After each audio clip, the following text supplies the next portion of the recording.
You know, running your own business is hard sometimes.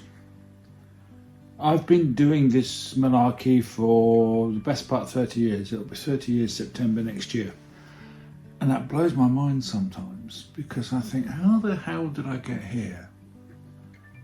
You know, I started on a kitchen table in 1996 as a translator, without the internet, without Google, without even Alta Vista. I delivered my first translation on a floppy disk on my bike because the client was just round the corner. And all of a sudden, I'm here in 29 years later, somehow survived, but it's hard sometimes, you know. There have been times that I wanted to give up, ironically, because I couldn't give up, because once I got a taste of all the freedom that working for yourself gives you, you don't want to give it up. You don't want to go back to a job. You don't want to go back to a workplace. You don't want to go back to all the constraints and everything like that. And whatever happens, I'm too old now. Who's going to want me? You know, I don't even want to go and stack shelves because I've seen what the inside of a supermarket looks like, and you really don't want to go and do that.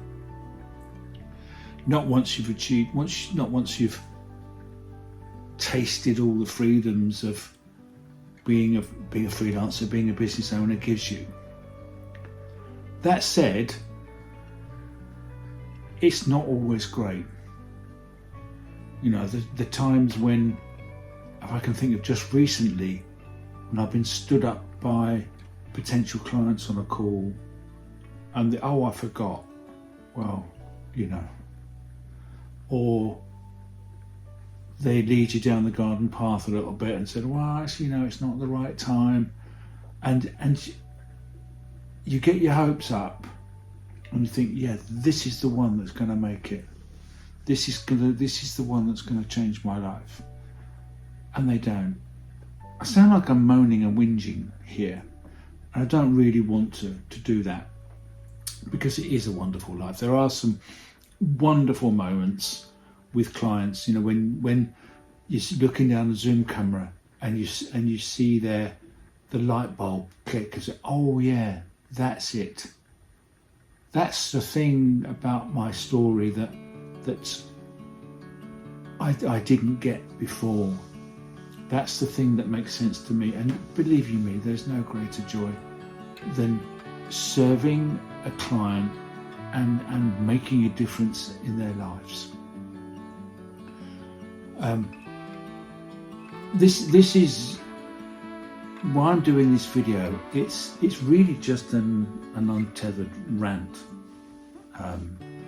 because I've been led to believe, or I have worked out, that I have trouble expressing my own feelings. I can dig out other people's feelings, I can dig out other people's lives, that's what I do. You know, I work with clients on their stories all the time, but getting to the bottom of my story is really difficult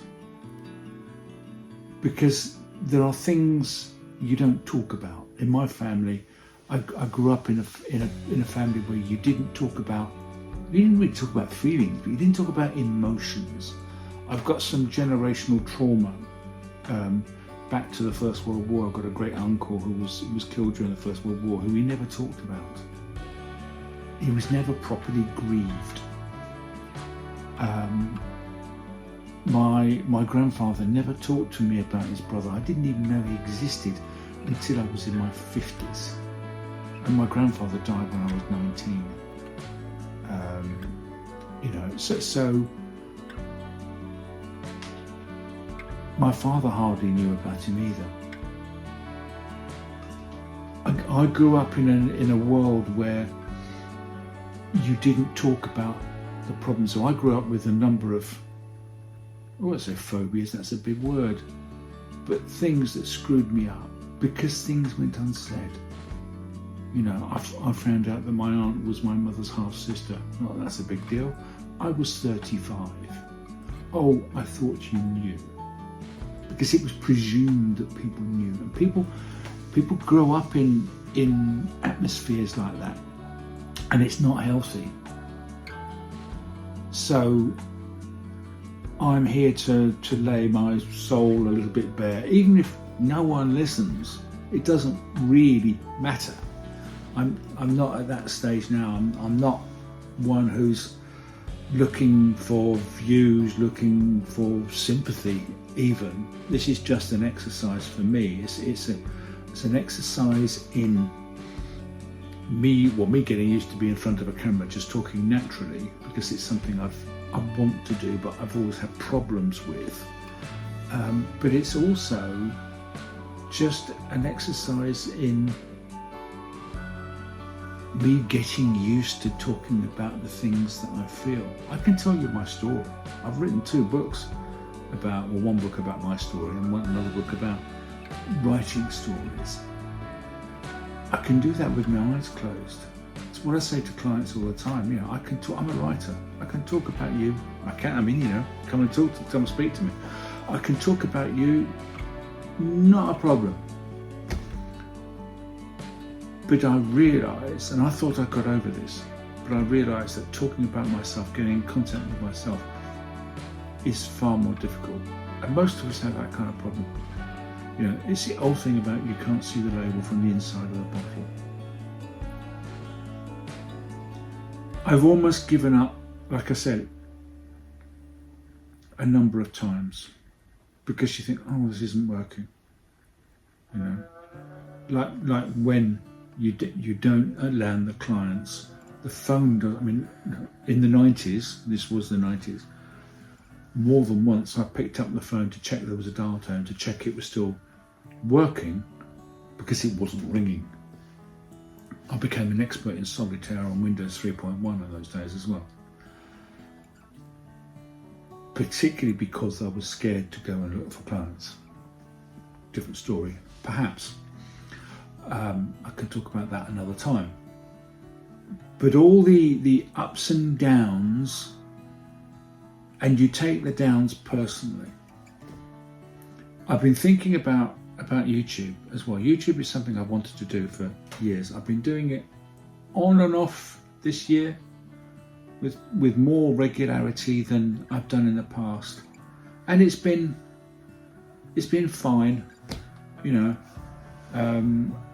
I've never got very much from it, but I'm in the foothills of YouTube at the moment, so I don't really care, and I'm doing it largely because I like it. I am learning to tell my story, to build in public, to put myself out there, and this is really for me. And if somebody else likes it, somebody else watches it, well, that is fine, and obviously the bigger community, the better. But I'm in the process now of almost rebranding. I talked to a potential client this morning who hasn't said yes yet, but hopefully will, just about extracting all the stories from there. But it's a great little business. I say little business, it employs 20 people, so it's still a decent sized business. And extracting all the stories from there. And this is what I do. I love doing that. And I'm trying to say in my awkward way now that I'm building now, and this is perhaps where I should end. But I'm building myself into the brand that I want to be. I'm allowing myself to be bad, because you can't be perfect first time out. That's it's something I say an awful lot. These things don't plop out of our heads perfectly formed. That's not how the ideation process works. You'd be lucky sometimes if they do come out perfectly, but there's nothing comes out perfect. it always comes out of your head in a rough draft. And this is my rough draft, which I'm actually going to put out there. As crappy as it is, as unpolished, as unedited as it is, I will just top and tail this a little bit, but that's probably all I'll do. And I want to see if someone resonates with it, someone knows what I feel, the doubts that we all feel sometimes, the doubts that are made even more of a roller coaster by the certainties, the ups and the downs of this quite wonderful journey which is working for yourself. But man, it ain't easy sometimes. Man, it ain't easy to be vulnerable sometimes.